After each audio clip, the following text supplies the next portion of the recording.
House Republicans are gathered behind closed doors tonight to try to pick their next speaker.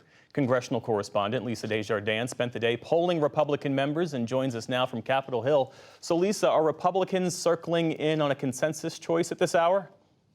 It's not clear that they are yet, Jeff. They have two candidates right now. That is current House Majority Leader, the number 2, Steve Scalise of Louisiana, and then Jim Jordan, a congressman from Ohio and House Judiciary Chairman. So what is going to happen now, what's happening as I speak to you, is those two men are giving speeches to their conference, taking questions in a forum that I'm told could get pretty fiery, and we're not clear on how long it will go. There will be closing remarks as well.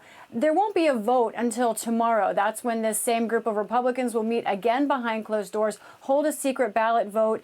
Both of these men have dozens of endorsements, but they need to get 217 votes in order to become Speaker of the House. And there's only 221 Republicans. It's not a lot of give room. Essentially, they have to get a near unanimous endorsement, and there's two of them running. Also in play here, Jeff, there are some who want to change the rules so that they will only nominate a speaker if they get 217 Republican votes behind closed doors, essentially trying to avoid those 15 ballots that happened earlier this year for Kevin McCarthy on the House floor. Well, Lisa, both Jim Jordan and Steve Scalise are well known among members of the House Republican Conference. I mean, what's the pitch that these men are making as they vie for House Speaker?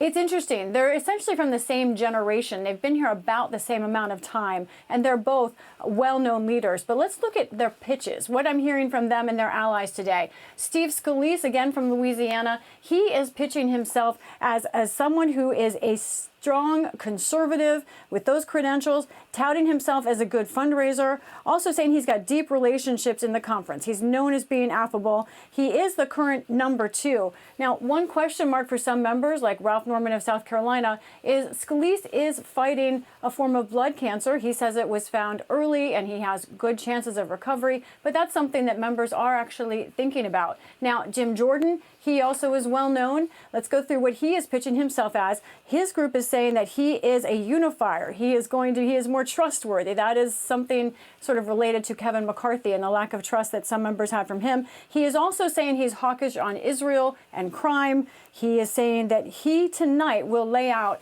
his own vision for how to deal with the next spending and funding deadline in November. And he is also known as confrontational. I don't have to tell you that. Or our viewers, that is something that goes both ways. Some in the base love that about him. He also is known, in the past, he was accused of knowing about sexual assault, and he was a wrestling assistant coach at Ohio State University. He has denied knowing anything about that, but some of those wrestlers involved have stuck to their story as well, saying that, in fact, he did. Meantime, you've got the ousted House Speaker, Kevin McCarthy. He seems to be cracking the door open to returning. Where is he in this race? So interesting. He cracked that door open yesterday, Jeff, and now he has closed the door, at least for now. The former speaker said he was open to potentially coming back, but then tonight, just in the past little bit, he came out and told reporters that he has now asked members not to nominate him. He said he has not chosen who to support himself. Now, that does make the math a little bit easier for the House Republicans. Having Kevin McCarthy at play could have made things more complicated. There are some members who told me, frankly, they would like Kevin McCarthy to come back. So I'm not entirely sure that he's completely out of the realm of consideration, but he has said tonight that he wants them to take him out of nomination, at least for now. And Lisa, in the 30 seconds we have left, how is the violence in the Middle East affecting the search for a speaker? Is that focusing the minds of lawmakers at all? The stakes have been raised incredibly. Let's look over exactly something that Laura was talking about. There could be more funding requests coming very soon, but the problem is having this speaker, the temporary speaker in place means that essentially no bills can pass through the House. Now, the speaker pro tem, the temporary speaker, can perhaps ask to be given temporary powers, but there is no talk about that. This is uncharted territory, Jeff. It's not clear what the temporary speaker can and cannot do. So for now, he's doing nothing, and that means no legislation, including money for Israel or Ukraine, can move in Congress at all. Lisa Desjardins, thanks as always. You're welcome.